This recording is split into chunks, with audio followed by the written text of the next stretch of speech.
To mitigate the IED threat, we require the military actors involving the Somali authorities and working with communities to strengthen governance and support stabilization efforts.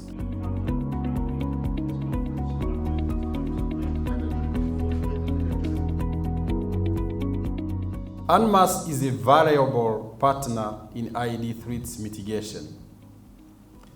Through the provision of specialists, equipment, pre-deployment training, and in-theater mentorship in the various aspects of explosive ordnance disposal.